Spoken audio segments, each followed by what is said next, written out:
గోవింద ఉత్తిష్ట గరుడధ్వజ ఉత్తిష్ట కమలాకాంత త్రైలోక్యం మంగళం కురు. ఎవరమ్మా అంత భక్తిగా పాడుతుంది? ఏమోనన్నా? గరుడధ్వజ ఉత్తిష్ట కమలాకాంత త్రైలోక్యం మంగళం కురు. మాత సమస్త జగతాం మధుకైటభారే పక్షో విహారిణి మనోహర దివ్యమూర్తే స్వామిని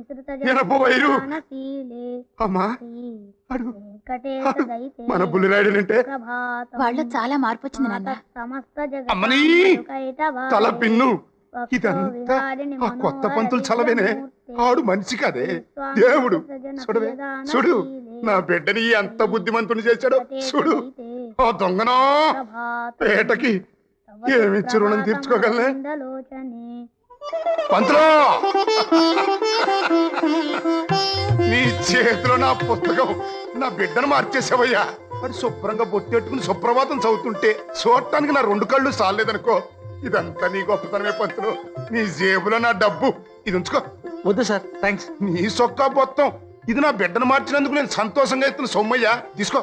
దానికి మీరు ఇస్తున్న జీతమే చాలు సార్. తీసుకున్న జీతానికి చేయవలసిన పనే చేశాను తప్ప అంతకన్నా మించి నేనేం ఘనకార్యం చేశాను నాకు ఈ సన్మానం.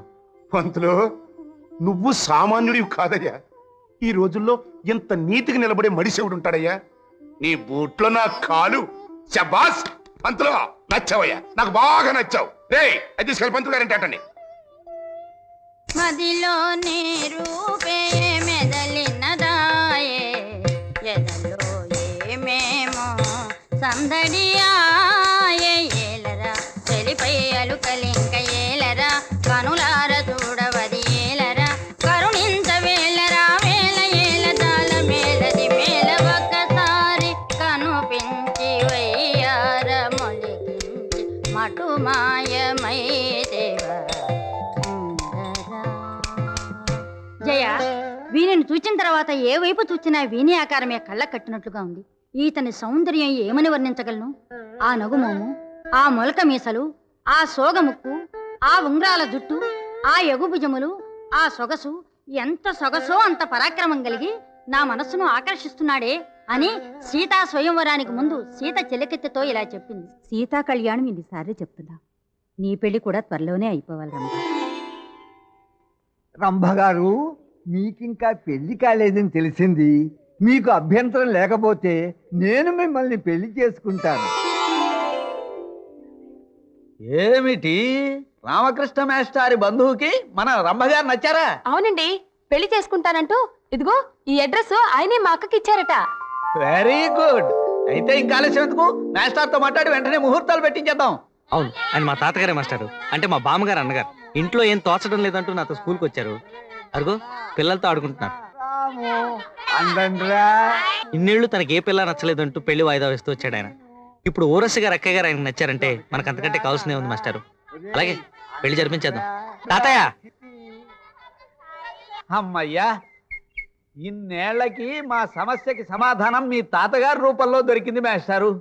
నా ఈడు వాళ్ళంతా తాతలైపోతున్నారు, నాకింకా పెళ్ళే కాలేదని చాలా ఫీల్ అయిపోతూ ఉండేవాడిని నేను. రంభగారి పెళ్లి, ఊర్వశితో నా పెళ్లి ఒకే ముహూర్తానికి జరిపించేద్దాం. ఏమిట్రా పిలిచావు బుద్ధులు? తాతయ్య, ఆవిడ నీ మనసు తోచుకున్న ఆవిడ చెల్లెలు ఊరసి గారు, ఆయన ఆవిడ కాబోయే భర్త మా హెడ్ మాస్టర్ శర్వలింగం గారు నీ పెళ్లి విషయం మాట్లాడడానికి వచ్చారు. అబ్బా, నాకు సిగ్గుగా ఉందిరా. తాతయ్య గారు, మీకు నచ్చిన ముహూర్తం పెట్టించి నాకు చెప్పండి మాస్టారు. పెళ్లి కొడుకు వైపు నుంచి గ్రీన్ సిగ్నల్ వచ్చేసినట్టే. నాన్నగారు, ఎంత చల్లటి కబురు విన్నాను నాన్నగారు. మా జన్మలు ధన్యమైపోయాయి అత్తయ్య గారు. నాన్నగారు అగో, మొన్న మధ్య రామకృష్ణ మేస్టార్ని నాన్నగారు అన్నావు. అంటే ఆయన పెళ్లి త్వరగా అవుతుందేమోనని కాస్త మాట తూలానన్నమాట. ఈ క్షణం నుంచి మీరే నా గ్యారంటీ నాన్నగారు. నాన్నగారు, మీ పెళ్ళైన మరుక్షణమే మా పెళ్లి ముహూర్తం. మీ కొడుకుని కోడల్ని తృప్తిగా దీవించుకోండి నాన్నగారు. ఈ పిల్ల ఎవర్రా బుజ్జిగా? పాల సపోటాలా ఉంది. హరికథ వద్దు తాతగారు, వద్దు. ఇంకే పిల్ల గురించి ఎంక్వైరీ చేయకండి. మీ మనసు మార్చుకోకండి. మీరు రంభగారి కోసం, ఆవిడ మీకోసం పుట్టారు అంతే.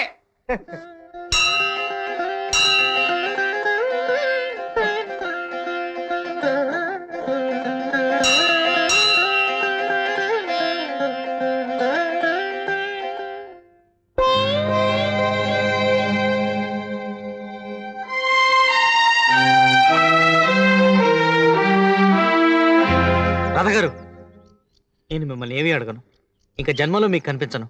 దయచేసి ఒక్క ప్రశ్నకు మాత్రం సమాధానం చెప్పండి. నేనంటే ఎందుకు మీరు అంత అసహ్యాన్ని పెంచుకున్నారు? ప్లీజ్ చెప్పండి. ఇక్కడ మీరు నేను తప్ప ఇంకెవ్వరు లేరు. చెప్పండి. పూజారి గారు, ఏమిటమ్మా?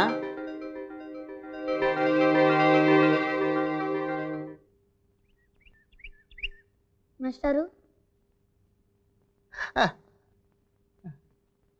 నన్ను ఆశీర్వదించండి మాస్టారు. వద్దు బాబు, తప్పు. మీ కాళ్ళు పట్టుకోవడానికి మేము పుట్టాం, మమ్మల్ని కాళ్ళతో తన్నడానికి మీరు పుట్టారు. ఇంకెప్పుడు ఇలాంటి పిచ్చి పనులు చేయకు బాబు, నీకు కూడా పిచ్చెక్కింది అంటారు.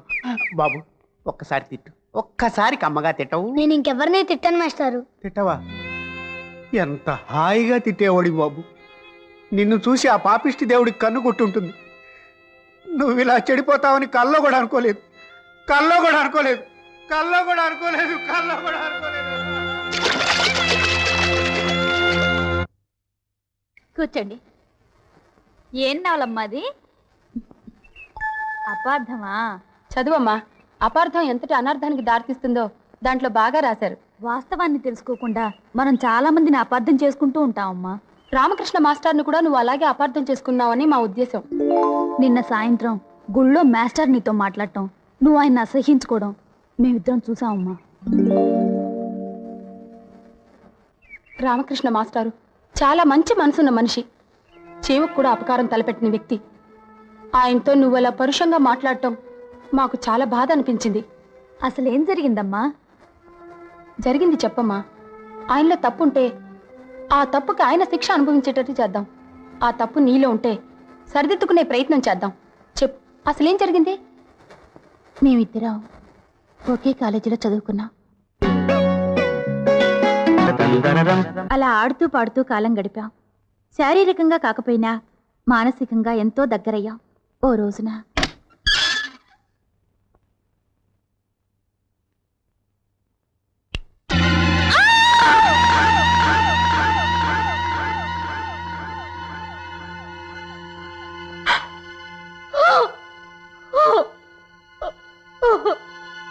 నాలుగు రోజుల్లో రాజాని పెళ్లి చేసుకోబోతున్న స్థితిలో సురేఖ ఆత్మహత్య ఎందుకు చేసుకుందో కొన్నాళ్ల తర్వాత దాని అల్మారాలో దొరికిన డైరీ ద్వారా నాకు తెలిసింది.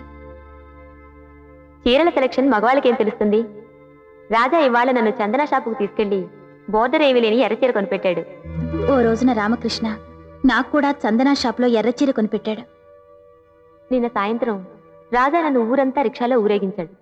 ఓసారి రామకృష్ణ నన్ను రిక్షాలో తన పక్కన కూర్చోబెట్టుకుని ఊరంతా తిప్పాడు. రాజా చాలా తమాషైన మనిషి. పొద్దున హోటల్లో కాఫీ తాగానే ఐస్ క్రీం తిన్నాడు. ఓ రోజున హోటల్లో తను కాఫీ తాగిన వెంటనే ఐస్ క్రీం తిన్నాడు. ఈ రోజు నా పుట్టినరోజు. రాజా వచ్చాడు.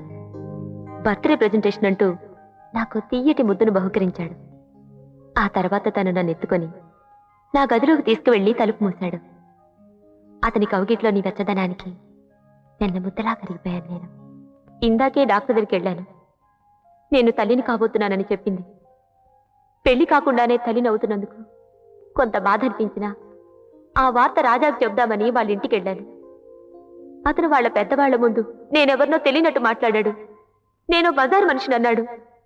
ఓ మొగాడిని నమ్మి మోసపోయిన ఆడదానికి సావేగా తినిపించింది. రాజా సురేఖ జీవితాన్ని నాశనం చేసినట్టే ఈ రామకృష్ణ కూడా నా బతుకుని బుగ్గిపాలు చేయడానికే నాకు దగ్గరయ్యాడన్న నిర్ణయానికి చేరుకున్నాను. అతను నా బర్త్డే పార్టీకి వచ్చి నన్ను బలవంతంగా ముద్దు పెట్టుకోవడానికి భరించలేకపోయాను. ఆ క్షణాన అతను నా జీవితాన్ని సర్వనాశనం చేయడానికి ప్రయత్నిస్తున్నా రాక్షసుల్లా అనిపించాడు నాకు. అతన్ని ఇక ఈ జీవితంలో కలుసుకోకూడదనుకున్నాను. ఆ కాలేజీలో చదువు మానేసి వేరే కాలేజీలో చేరాను. కానీ అతను ఇప్పుడు ఈ ఊరికొచ్చి నన్ను ఇలా వేధిస్తాడనుకోలేదు. జరిగింది ఇదన్నమాట. బాగుందమ్మా. ఈ అపార్థాన్ని త్వరగా ముగించడం మంచిది. ఇప్పటికీ నువ్వంటే ప్రాణం పెట్టే ఆ మనిషిని ఒక్కసారి అర్థం చేసుకోవడానికి ప్రయత్నించు. అపార్థాలు తొలిగిపోతాయి. అమ్మనీ పూల చెట్లు ఏంటి పంతులమ్మలు ఇటు వచ్చారేటి? ఇటు ఎడుతూ రాధని చూసి వెళ్దామని వచ్చామండి. మేము బయలుదేరుతాం. రాధా వస్తామండి. వెళ్ళొస్తామండి. ఇప్పటికీ నువ్వంటే ప్రాణం పెట్టే ఆ మనిషిని ఒక్కసారి అర్థం చేసుకోవడానికి ప్రయత్నించు. అపార్థాలు తొలగిపోతాయి.